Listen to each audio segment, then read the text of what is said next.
Main क्वेसनहरू के सोध्छ त इन्टरभ्यू जुनसुकै इन्टरभ्यूमा पनि भन्दाखेरि tell me about your self, मलाई आफ्नो बारेमा भन्नुहोस्। अब तपाईँहरूलाई म 5 मिनट दिन्छु, 5 मिनटमा तपाईँले आफ्नो बारेमा लेख्नुहोस्। पहिला tell me about your self लेख्नुहोस् अनि भन्नुहोस् मलाई। तपाईँ जेमा लेख्दा नि हुन्छ है, तपाईँलाई कम्फर्ट जेमा लाग्छ, इङ्ग्लिसमा नेपालीमा आफ्नो बारेमा लेख्नुहोस्। तपाईँ इन्टरभ्यू दिन जाँदै हुनुहुन्छ, अहिले इन्टरभ्यूमा के भन्नुहुन्छ, मैले tell me about your self भन्दाखेरि त्यो चिज चाहिँ तपाईँहरूले लेख्नु होला।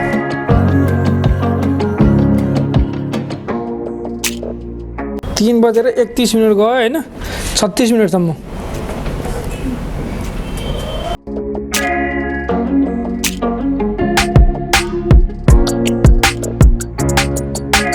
मोस्ट कमन क्वेसन भन्छ नि, जसलाई पनि सोध्ने एउटा क्वेसन भनेको tell me about your self, तपाईँको बारेमा भन्नुहोस्। खासमा तपाईँको बारेमा जान्ने मात्रै त्यो इन्टरभ्युअरको इन्टेन्सन हुँदैन।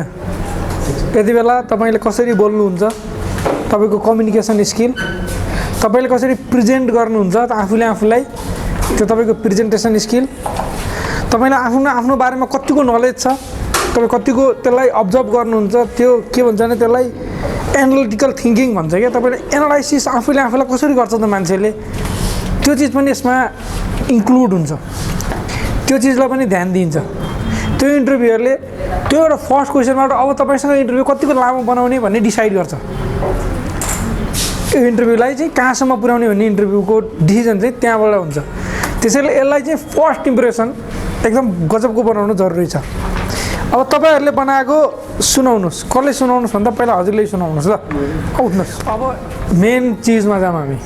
तपाईँहरू यहाँ इन्टरभ्यू दिँदै हुनुहुन्छ जबको लागि, तपाईँ भन्नुहोस् न सर ल होइन। अब जस्तो उहाँले अलिक कुराहरू थप्नुहुन्छ होला, मैले चाहिँ मेरो बारेमा भन्नु पऱ्यो भने अलिकति मैले भूमिका एक्ज्याक्टली मैले भन्नु पऱ्यो भने धेरै कुरा त सिभीमा हुन्छ क्या। सिभीमा भएको कुराहरू सकेसम्म नदोहोरियोस्। तपाईँ के कामको लागि जान्छ त्यो काम फोकसेस भन्ने हो क्या। जस्तो मैले दिन पऱ्यो भने कसरी दिन्छु, हुन त मैले 20-22वटा इन्टरभ्यूहरू दिएँ बाहिर पनि, मैले 7वटा कम्पनीमा काम गरेँ होइन। अनि मैले केही इम्प्लोइहरू त हायर आफूले गर्थेँ भन्दै, रेस्टुरेन्टको वेटरदेखि लिएर सबलाई हायर गर्नेदेखि ट्रेनिङ दिने सबै काम हाम्रो हो, बरिस्ता होइन, किचन सबैतिर मैले चाहिँ दिएँ भने है। त्यो क्वेसन सबै कमन क्वेसन हो यो, मैले दिएँ भने अब अङ्ग्रेजीमा दिने भयो, नेपालीमा दिने भयो, अरबीमा दिने भयो, बङ्गलादेशीमा दिने भयो। मेन कुरा चाहिँ मैले आइडिया मात्रै सेयरिङ गर्न खोजेको। तपाईँले जस्तो मेन कुरा भनेको आई कन्ट्याक्ट हुनु पऱ्यो है। जस्तो म उहाँ हुनुहुन्छ, उहाँले मलाई टेल मी अबाउट योरसेल्फ भनेपछि मैले अन्त होइन उहाँलाई कन्सन्ट्रेट गरेर भन्नु पऱ्यो। प्रोग्राम चाहिँ भन्छ आई कन्ट्याक्ट हुनु पऱ्यो। यस म नेपालीमै भन्दैछु ओके होइन। टेल मी अबाउट योरसेल्फ ल, तपाईँको बारेमा भन्नुहोस् मलाई। म हरिकृष्ण नेपाली, म चाहिँ करिब 20 वर्षदेखि फुड एन्ड बेभरेजमा काम गर्छु र म डिफ्रेन्ट कन्सेप्टहरूमा काम गरेको छु।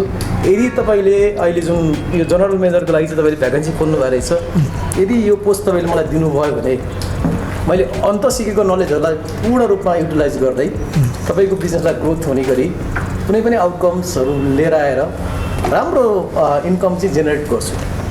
र अर्को कुरा चाहिँ म एकदमै राम्रो टिम प्लेयर हो र मैले आफ्नो टिमलाई ब्यालेन्समा लिएर एज अ बिजनेसलाई अलिकति ग्रोथ कसरी गर्न सकिन्छ भन्नेमा म आफ्नो फुल्ली नोटिस, यो कम्पनीको नोटिसहरू, कम्पनीका रुल्स रेगुलेसनहरू इम्प्लिमेन्टेसन गर्नलाई प्रयास गर्नेछु। र मैले यही काम गर्दै आएको हुनाले यो काम चाहिँ मेरो सिभी अनुसार पनि र मेरो रुचि अनुसार पनि म्याच हुने हुनाले आशा गर्छु तपाईँसँग काम गर्न पाउनेछु। थ्याङ्क यू सो मच, धन्यवाद। ल यति भन्दै उहाँको नाम थाहा भयो, उहाँ कहाँबाट हुनुहुन्छ, के गर्नुहुन्छ, कति वर्ष हुनुहुन्छ, I don't care about that. मलाई त्यसको बारेमा केही मतलब छैन। होला वर्ष कुनै बेला काम लाग्न सक्छ, जब हेरेर हुन्छ, किनभने कुनै एउटा स्पेसिफिक जस्तै सेल्समा लाँदैछु भने मान्छे सेल्समा हायर गरिँदैछ भने सानो एजको ठिक्कको इनर्जेटिक मान्छे चाहिन सक्छ, म्यानेजरको लागि त्यो नचाहिन सक्छ, एक्सपिरियन्स मात्रै भयो हुनसक्छ। तपाईँको बुवाको नाम, आमाको नाम, नेपालमा कहाँ बस्नुहुन्छ, के छ कसो छ, त्योसँग एकदम इम्प्याक्ट राख्छ होइन। तर तपाईँ जस्तै नेपालमा लोकल जब खोज्दै हुनुहुन्छ भनेदेखि चाहिँ तपाईँ किनभने लोकेसनको हिसाबले तपाईँ कुन लोकेसनमा बस्दै हुनुहुन्छ भन्ने इम्प्याक्ट आउँछ। तपाईँ जे काम गर्दै जे कामको लागि इन्टरभ्यू दिँदै हुनुहुन्छ त्यो कामसँग रिलेभेन्ट हुने मात्रै कुराहरू इन्टरभ्यूमा गर्नुपर्छ। अब यो यहाँ भनिराख्दा धेरै लामो हुन्छ। सबभन्दा पहिला त तपाईँले आफ्नो लागि एउटा स्पिच रेडी राख्नुहोस् लेखेर होइन। हाई, आई एम राजेन्द्र होइन, म विदेशमा छु भने I am from Nepal, I am in UAE since 2013 होइन, मतलब त्यति बेलादेखि म यहाँ गरिरहेको छु। मैले यदि सानो लेभलदेखि ठुलो लेभलसम्म यसरी काम गरेँ त्यो समयमा मैले सिकेको सबभन्दा इम्पोर्टेन्ट चिज चाहिँ यो हो होइन। मैले यस्तो यस्तो च्यालेन्जेस फेस गरेँ, मलाई लाग्छ यो इन्डस्ट्रीमा चाहिँ यस्तो यस्तो हुँदा ठिक हुन्छ होइन। यो टाइपको चिजहरू चाहिँ भन्नु पऱ्यो क्या, जुन चिजहरू सिबीमा हुँदैन। अनि जस्तै तपाईँले सर भन्नुभयो भने मैले लगभग 5 वर्ष फलानु ठाउँमा काम गरेँ, 2 वर्ष यो ठाउँमा काम गरेँ, 2 वर्ष यो ठाउँमा काम गरेँ भन्न पनि सक्नुभयो। यो अलिकति एक्स्ट्रा टाइपको हुनुपर्छ। अब यो डिटेलमा मैले एउटा कोर्स पनि छ मेरो, त्यो चाहिँ मैले तपाईँहरूलाई त्यो पेड कोर्स हो तपाईँहरूलाई फ्रीमा दिन सक्छु। त्यो प्रिपेयर फर योर नेक्स्ट जब भन्ने अनलाइनमा पढिने कोर्स हो। त्यसको लागि चाहिँ तपाईँहरूले कन्ट्याक्ट गर्नु होला हामीलाई, हाम्रो महेश सरलाई आफ्नो इमेल एड्रेस र तपाईँको नाम लेखेर पठाइदिनु होला। र हामीसँग यहाँ पनि होला, तपाईँहरूलाई चाहिएको खण्डमा यहाँ फर्म पनि छ होइन। फर्ममा होइन भरिसक्यो होला। त्यो मेरो पर्सनल कोर्स हो, म तपाईँलाई चाहिँ फ्रीमा दिन्छु। त्यो कोर्स तपाईँले हेर्न सक्नुहुन्छ। त्यसमा अझ डिटेलमा छ, 3 घन्टाको कोर्स छ। त्यहाँ सिबी कसरी बनाउने भन्ने पनि छ। सिबी इम्पोर्टेन्ट हुन्छ फेरि। तपाईँ सिबी भनेको ब्रोसर हो। मार्केटिङको लागि तपाईँ प्रोडक्ट लिएर जानु भने पहिला ब्रोसर लिएर जानुहुन्छ नि होइन। ब्रोसर देखाउनुहुन्छ हेरेर अब किन्ने नकिन्ने भन्ने थाहा हुन्छ। पहिलो त तपाईँलाई हायर गर्ने कि नगर्ने सिबीबाट थाहा हुने भयो। सेकेन्ड चाहिँ तपाईँलाई इन्टरभ्यूबाट थाहा हुने भयो। तपाईँ टिक्ने नटिक्ने, प्रोग्रेस गर्ने नगर्ने, पैसा कति कमाउने भने चाहिँ कामबाट थाहा हुने भयो क्या। त्यो भएर एउटा यसमा तपाईँले राख्नुपर्ने कुरा टेल मी अबाउट योरसेल्फ।